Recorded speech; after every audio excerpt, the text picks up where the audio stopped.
नमस्कार दोस्तों, मैं विश्राम स्वागत करता हूं अपने YouTube channel the earth classes में। ये एक ऐसा प्लेटफार्म है जहां आपको बोर्ड क्लासों के लिए तैयारी कराई जाती है।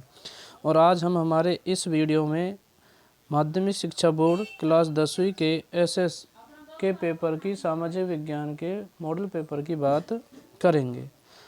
आपकी अच्छी तैयारी हो, बोर्ड ने किस प्रकार के पेपर बनाए हैं, उनका पैटर्न क्या होगा, वो सभी बातों की चर्चा हम इस पेपर में करेंगे और आपको बताएंगे कि क्वेश्चन किस प्रकार के आते हैं, वस्तुनिष्ठ क्वेश्चन कितने आएंगे, लघुतात्मक क्वेश्चन किस प्रकार के आएंगे और निबंधात्मक क्वेश्चन किस प्रकार के आएंगे। साथ में हम चर्चा करेंगे कि जो मैप है वो किस प्रकार से भरा जाता है। इसलिए आप सभी पूरा वीडियो देखें और पूरा वीडियो देखने के बाद जो क्वेश्चन हैं उनको सॉल्व करें। सॉल्व करने के बाद फिर बताएं कि आपको हमारा वीडियो कैसा लगा। ध्यान से सुने, प्रत्येक क्वेश्चन महत्वपूर्ण है, बोर्ड की दृष्टि से आने की संभावना है। तो देर ना करते हुए शुरू करते हैं हमारा वीडियो, जिसमें हम पहला क्वेश्चन देखते हैं। जलियांवाला बाग हत्याकांड निम्न में से कहाँ हुआ था? तो यहाँ दे रखे हैं लाहौर, अमृतसर, मद्रास, कलकत्ता। तो हम बता सकते हैं कि अमृतसर में हुआ था। जर्मनी के एकीकरण का श्रेय किसे दिया जाता है? तो जर्मनी के एकीकरण का श्रेय दिया जाता है जो बिस्मार्क को दिया जाता है। तीसरा क्वेश्चन देखते हैं। ब्रिटेन वुड्स की जुड़वा संतान किसे कहा जाता है? तो ब्रिटेन वुड्स की जुड़वा संतान विश्व बैंक को और अंतर्राष्ट्रीय मुद्रा कोष को कहा जाता है। तो इसमें दे सही होगा, जिसमें लिखा है ए तथा से। चौथा क्वेश्चन है, जल किस प्रकार का संसाधन है? तो जल किस प्रकार का है? नवीनीकरण योग्य, अनवीनीकरण योग्य, अजैव या जैव? तो इसमें हम करेंगे अनवीकरणीय योग्य। अगला क्वेश्चन है, भारत की सबसे महत्वपूर्ण मृदा है? काली, काली हम जानते हैं कपास के लिए है। जलोढ़, लेटराइट। तो इसमें हम करेंगे जलोढ़। क्या करेंगे? जलोढ़। इसके द्वारा अगला जो क्वेश्चन है,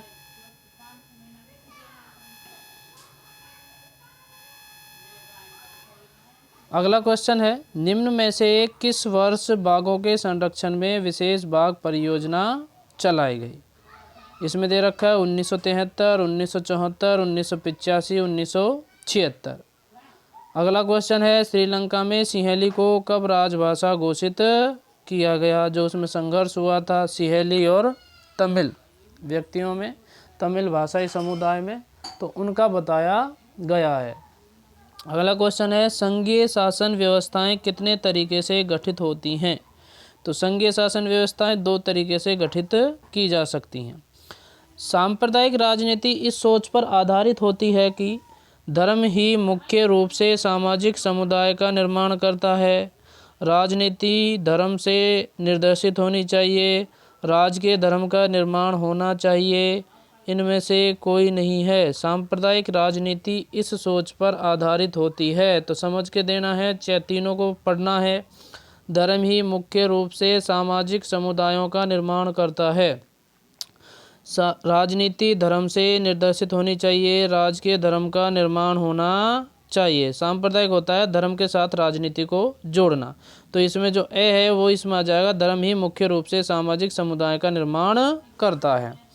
अगला क्वेश्चन है, दो या दो से अधिक देशों के विकास की तुलना का उपयुक्त मापदंड है? तो क्या है? प्रति व्यक्ति आय। एक वस्तु का अधिकांशतः प्राकृतिक प्रक्रिया के उत्पादन किस क्षेत्र की गतिविधि है? प्राकृतिक प्रक्रिया, ये जैसो दे रखा है व्यवसाय, प्राथमिक, द्वितीय, तृतीय, चतुर्थ। तो हमने बताया था कि प्राथमिक व्यवसाय के अंतर्गत पूर्ण रूप से प्राकृतिक संसाधनों का प्रयोग किया जाता है। तो इसका आंसर होगा जो प्राथमिक होगा। अगला क्वेश्चन है, सरकार द्वारा अवरोधों अथवा प्रतिबंधों को हटाने की प्रक्रिया क्या है?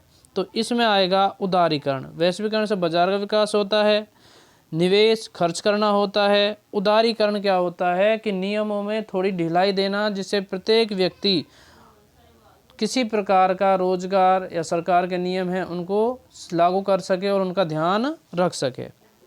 ये वस्तुनिष्ठ प्रश्न थे और इनमें ही अगला आता है, रिक्त स्थानों की पूर्ति करें, जिसमें सबसे पहला है, प्राचीन काल में विश्व के दूरस्थ स्थित भागों के मध्य व्यापारिक एवं सांस्कृतिक संपर्कों का सबसे जीवंत ब्लैंक स्पेस के रूप में दिखाई देता है। तो इसमें खालिस्तान बताया है। अगला है जनजातीय क्षेत्रों में खालिस्तान। अगला क्वेश्चन है जनजातीय क्षेत्रों में खालिस्तान से बहुत अधिक वनों का विनाश हुआ है। किससे हुआ है भाई? वनों कटाई से हुआ है। तीसरा क्वेश्चन है खालिस्तान सामाजिक असमानता का एक रूप है जो प्रत्येक स्थान पर दिखाई देता है। यानी कि सामाजिक असमानता का एक रूप है। समानता पाई जाती है, जातीय विभिन्नता, ठीक है, संस्कृति, तो जाति आ जाएगा।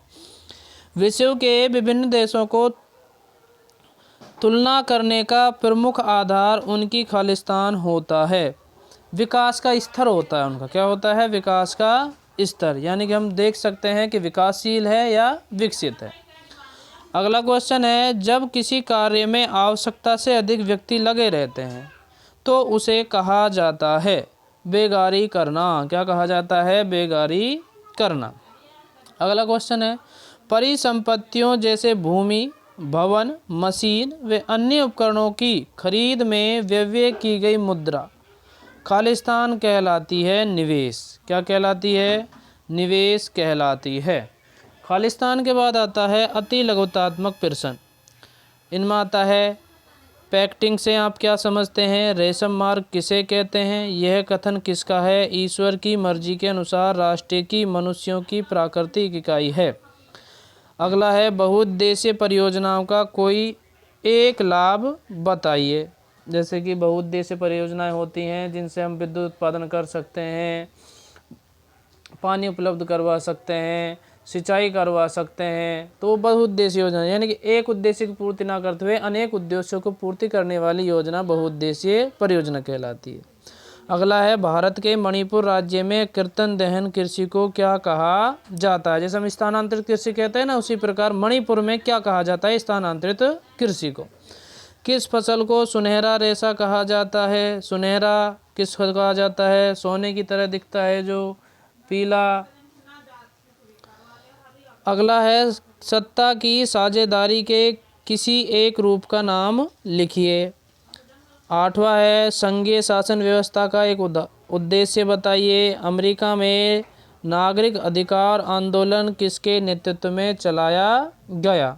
10वां है एजेंडा 21 क्या है? 11वां है तृतीय क्षेत्र की किन्हीं दो सेवाओं के नाम लिखिए। जैसे मैंने ऊपर बताया था प्राथमिक व्यवसाय, द्वितीय व्यवसाय और तृतीय व्यवसाय। 12वां है वैश्वीकरण को कोई एक लाभ बताइए। यानी वैश्वीकरण का कोई एक लाभ बताइए। तो इससे हम क्या करेंगे? विश्व बाजार एक ही जगह पर उपलब्ध हो जाना, देश की सभी कोनों में आर्थिक विकास होना, सभी वस्तुओं का मिल जाना वैश्वीकरण कहलाता है। अगला क्वेश्चन है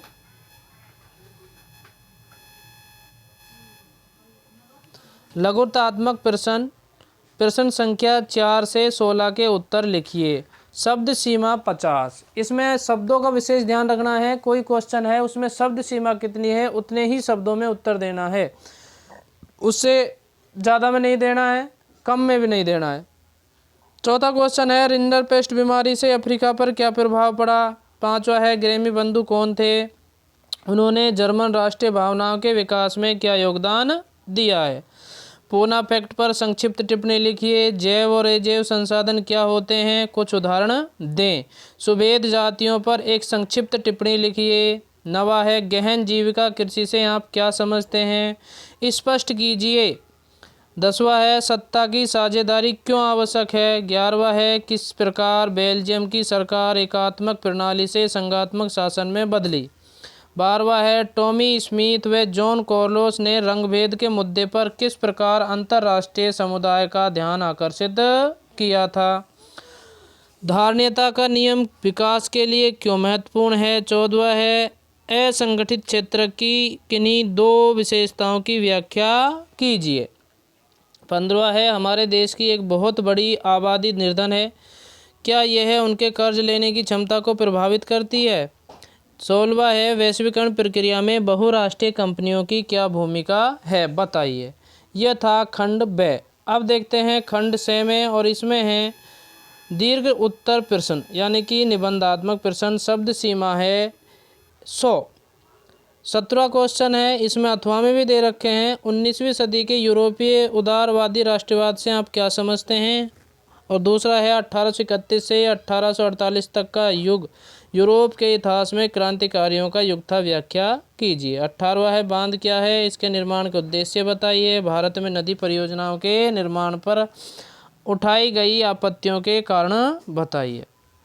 19वां है, सामाजिक समानता में शहरीकरण के योगदान को उजागर कीजिए। अथवा में दे रखा है, जातिगत असमानता के स्वरूप को स्पष्ट कीजिए। 20वां है, हमें भारत में ऋण के औपचारिक स्रोतों को बढ़ाने की क्यों ज़रूरत है, अथवा भारतीय रिजर्व बैंक अन्य बैंकों की गतिविधियों पर किस तरह नज़र रखता है, यह जरूरी क्यों है। खंड दे आता है, इसमें हम निबंधात्मक क्वेश्चनों की बात करते हैं और निबंधात्मक क्वेश्चन 21 से 22 के तक हैं और इनमें हमें 250 शब्दों में उत्तर देना है।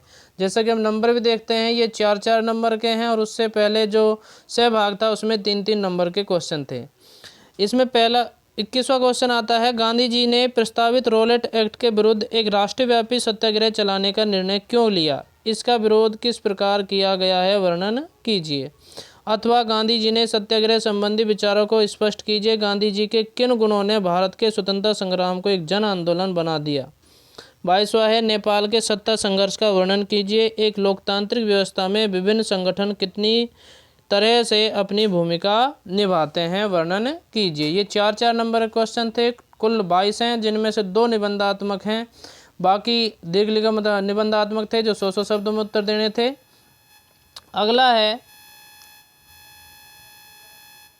अगला है क्वेश्चन 23वां, दिए गए भारत के रेखा चित्र में निम्नलिखित को अंकित कीजिए। इसमें मानचित्र में भरना है मयूरभंज, हजारीबाग, पारादीप, मणिकरण। देखो मयूरभंज, हजारीबाग, मणिकरण और नीचे दिए गए मानचित्र को अंकित कीजिए। बेलारी, विशाखापट्टनम, बस्तर और रत्नगिरी जो हमें भारत के मानचित्र में अंकित करने हैं। इस प्रकार का आपका मानचित्र दिया जाएगा जिसमें आपको ये सभी भरने हैं। और मैं आशा करता हूँ यह वीडियो आपको अच्छी लगी होगी और इन क्वेश्चनों को घर पर बैठकर नोट कर एक बार रिवीजन करें, प्रैक्टिस करें, इनको याद करें, क्योंकि ये बोर्ड की दृष्टि से अति महत्वपूर्ण क्वेश्चन हैं। और इन सभी को जो मानचित्र में दिए गए हैं क्वेश्चन, इनको भी मानचित्र में अंकित करें और विशेष करके ध्यान करें। मैं आशा करता हूँ आज की वीडियो आपको अच्छी लगी होगी। अच्छी लगी है तो लाइक, शेयर, कमेंट करें और शेयर करना ना भूलें। धन्यवाद। नमस्कार। जय हिंद।